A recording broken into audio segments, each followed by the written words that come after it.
di Pemalang, monggo ini didengar semua. Ada cerita calon legislatif, kebetulan di wilayah dapil saya. Begitu dia tidak terpilih, Pak, dia pergi dengan anak dan istrinya sampai sekarang keluarganya mencari itu tidak ada. Saya punya data. Ngeri, Pak.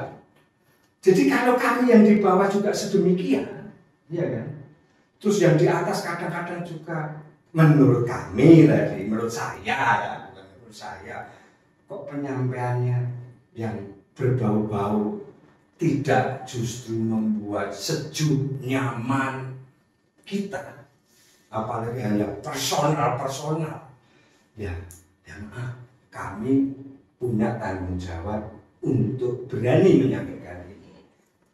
Begini Pak, sudah karena mungkin waktu kita sudah terbatas ya Pak. Kita pengennya sih dengerin Bapak ya, karena waktu itu. Cuman ini ada pesan atau bahasanya closing statement. Apa sih yang Bapak akan sampaikan kepada DPP PD Perjuangan, khususnya kepada Pak Hasto, supaya seperti apa langkah-langkah PD Perjuangan untuk menyikapi persoalan dengan Jokowi? Ya, silakan Pak. Yang terakhir, Bapak Ibu langsung ke kesimpulan saya. Kalau saya sebagai kader di Pemalang dan saya merasa senior di Pemalang, diakui walaupun tidak, saya memang sudah lama di PD ini, bahkan meskipun saya hanya struktur partai di DPC PD Perjuangan Kabupaten Pemalang, tapi karena lamanya kami, ya saya ada angka 80% ketua-ketua DPC kepala daerah di Jawa Tengah ini tahu Dasar itu siapa. Kalau untuk Pekalongan Raya pasti tahu saya. Proses saya adalah dengan segala hormat Pak Hasto, menurut saya Sudarsono, Wakil Ketua Bidang Kaderisasi dan Ideologi DPC PD Perjuangan Kabupaten Pemalang, ada hal-hal yang menurut saya, mohon maaf Pak Hasto, saya harus terus sampaikan, ada yang salah. Saya berani mengatakan yang salah, ini apa? Saya punya catatan pribadi. Ada 2 momentum pilihan. Pilpres kalah, pilkada kemarin kita juga kalah. Meskipun kita bangga PD Perjuangan bisa punya 14 gubernur dan sebagainya, tapi itu kan sebagian besar ada di Jayapura, Papua sana. Sedangkan elektoral kita itu kan pada jumlah. Kalau kita menuju 2009 untuk pilpres dan sebagainya tidak menguasai Pulau Jawa, ya maaf, event pilpres pasti masalah.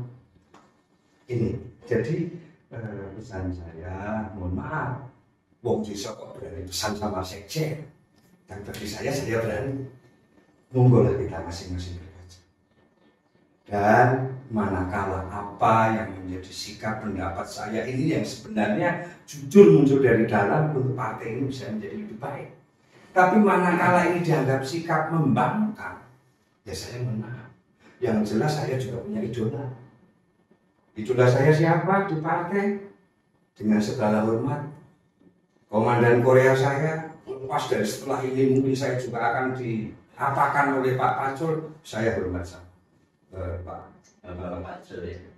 Ketua DPC PD Perjuangan Pemalang, Bapak Junedi, saya hormat. Bahkan Nun Sewu yang kemarin menyeberang dan sebagainya, Bapak Marwar Sirait, saya mengagumi beliau terhadap Marwar Sirait. Berani bersikap, berani bertindak, saya hormat sama beliau. Jadi itu tokoh-tokoh juga termasuk ilmuwan. Tapi dengan sikap sekjen ya, mohon maaf.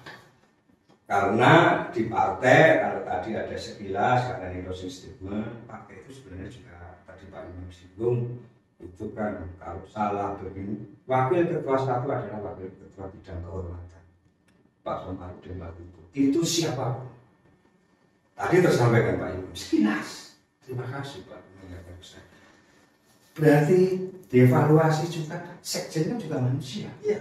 Tidak ada salahnya sebenarnya, ini loh kamu harus direm. Ini loh, kamu kebablasan demi rumah besar PD Perjuangan, bukan demi pribadi. Yang di sana itu juga bukan dewa semua. Jangan karena ego pribadi ada apa kita nggak tahu, yang digunakan jurus dewa mabuk. Sekarang PDI. Dewa mabuk ini menurut saya. Karena apa? Saya punya catatan di closing. Apapun tentang Jokowi salah semua. Padahal Jokowi adalah presiden ke-7. Ya, oleh PDI kita bangga. Belum tentu 2029 kita bisa punya lagi. Kalau memang Pak Hasto itu hebat, benar. Monggo Pak Hasto 2009 nyapres. Kalau Pak Hasto jadi presiden 2029 hebat. Tapi ke Pak Hasto di closing statement saya kepada semua media polling survei, apakah indikator politik karena statement Hasto itu mempengaruhi terhadap turunnya PDI Perjuangan? Saya akan mengatakan turunnya suara PDI Perjuangan, kekalahan PDI Perjuangan, salah satu indikatornya adalah statement saudara Hasto Kristianto. Pak Hasto dengan segala hormat, mari kita bertaruh. Enggak, saya belum selesai. Mari kita bertaruh. Ini saya punya jaringan. Kalau saudara Hasto tidak masuk dalam indikator itu, potong jari saya. Tak potong juga, serahkan ke Pak Hasto. Tetapi manakala saudara Hasto nanti masuk indikator karena celotehannya yang merugikan PDI, Pak Hasto bayar gue 1 miliar. Gimana? Deal? Saya berani. Pak Imam sebagai orang hukum jadi saksi. Kalau Pak Hasto tidak terima, monggo. Tapi kami masih kader kok. Setelah tanggal 17 ikut dieksekusi, nanti matur suwun. Saya nggak bisa apa-apa. Ini. Jadi itu pendapat closing statement saya. Ini kan lagi rame soal Madam Koni Bakri ya. Kan beberapa hari ini setelah Hasto jadi tersangka, jadi kan rame tuh bahwa ada isunya, ada video tentang skandal para elit-elit politik sekitarnya Jokowi gitu loh. Ya, Koni baru-baru ini mengklaim punya dokumen rahasia yang dititipkan oleh Hasto kepada dia, terus itu akan diklaim akan menjadi bom waktu. Dan sekarang rahasia itu tersimpan, dinotariskan di Rusia gitu. Nah ini gimana Bang Yosef melihat, tanggapan Bang Yosef seperti apa melihat semacam klaim-klaim dari orang seperti Bu Koni ini, Madam Koni ini? Sejauh yang saya amati, Ibu Koni ini rajin jualan A1 ya, informasi A1 ya. Nah, sedangkan di intelligence kita tahu bahwa A1 itu tidak untuk dijual ke publik gitu ya, tidak untuk dipamerkan ke publik. Itu kan informasi yang hanya ada di komunitas intelligence untuk dipelajari dan kemudian berakhir pada perumusan suatu kebijakan, action apa yang harus dilakukan. Jadi justru aneh kalau ada orang jual-jual bahwa saya punya informasi A1, bisa diduga dengan sangat kuat bahwa orang ini sebetulnya tidak punya informasi itu gitu loh. Dengan kata lain, apapun yang dikatakan oleh Bu Koni ini kan banyak hal yang kemudian kita lihat tidak sesuai ya, tuduhan bahwa ya, bisa keluar dari mulut seorang Ibu Koni bahwa Prabowo akan dibunuh gitu, digantikan Gibran. Itu kan keluar yang analisa semacam ini. Itu kan bukan kata saya, kata Ibu Koni sendiri gitu loh. Bahwa kemudian dia bermanuver juga untuk menjadi Wamenhan, itu juga satu fakta yang dikatakan juga bukan oleh saya, oleh Ketua TKN, Rosan Ruslani gitu loh. Nah ini untuk mengcounter apa-apa yang Bu Koni sendiri tuduhkan, yang kemudian faktanya kita tahu bahwa sejak Pilpres itu yang bersangkutan nggak ada di Indonesia, lebih banyak di Rusia. Jadi yang ingin saya katakan sulit untuk membedakan mana yang provokasi, mana yang fakta ya. Atau bluffing. Ini bluffing. Atau bluffing. Ya. Hoax. Jadi kalau sekarang mengatakan ada rahasia ini, rahasia itu, ya saya sepakat dengan berbagai pihak lain, pengamat lain sudah mengatakan dibuka saja, nggak ada rahasia. Kok kalau urusan negara ya? Kenapa mesti dirahasiakan? Buka saja. Lalu kenapa nggak dibuka gitu loh? Lalu kenapa mesti dinotariskan? Di Rusia pula. Di Rusia juga dinotariskannya di Rusia. Apakah ini kemudian mau dialih wariskan ke siapa? Dia kan nggak ngomong ya. Kalau dinotariskan artinya kan mau dilindungi hak atas data tersebut, dan kemudian jika terjadi apa-apa maka hak atas data tersebut akan ke siapa, begitu kan? Kira-kira kan begitu. Nah ini kan nggak dijelaskan juga konteksnya apa, mengaitkan notariat Rusia. Nah jadi memang ya kita tunggu aja sampai Ibu Koni sendiri menyampaikan fakta-fakta apa yang menurut versinya itu adalah rahasia gitu loh. Adalah sesuatu yang oleh juru bicara PDIP Mas Guntur Romli ya akan menggegerkan. Ya segeger apa itu kan hanya bisa terbukti until otherwise stated kan. Iya.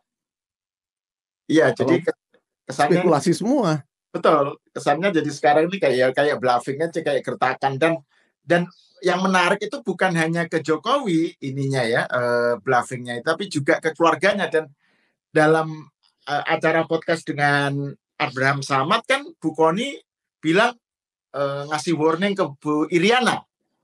Bu Iriana, jangan santai dulu Bu, katanya ini nanti juga bisa kena ibu nih gitu.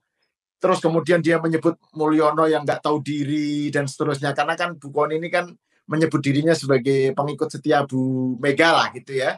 Jadi Madam Koni ini menyatakan Mulyono ini nggak tahu diri dan seterusnya. Terus ini menurut Bang Yosef, ini apakah menjadi sinyal bahwa ini skala dan intensitas dan eskalasi konflik antara katakan aja PDIP atau Bu Mega dengan atau Hasto ya dengan Jokowi itu kedepannya ini makin intens dan makin kasar, makin vulgar, atau bagaimana?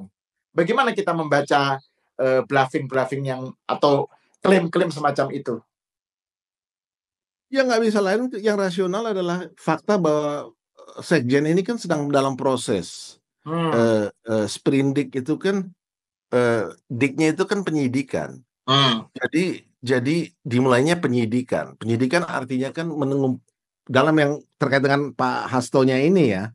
Kalau yang udah sebelum-sebelumnya kan bahkan sudah putus dan sudah apa namanya eksekusi di lapas kan. Tapi yang kasus Mas Hastonya ini kan dimulai nih sekarang untuk menemukan bukti-buktinya gitu loh, ya kan. Nah, saya kira yang rasional ini yang mau coba diganggu melalui bluffing seperti ini. Jadi artinya ini kalau Ayu lanjutkan, padahal sprindik udah keluar loh.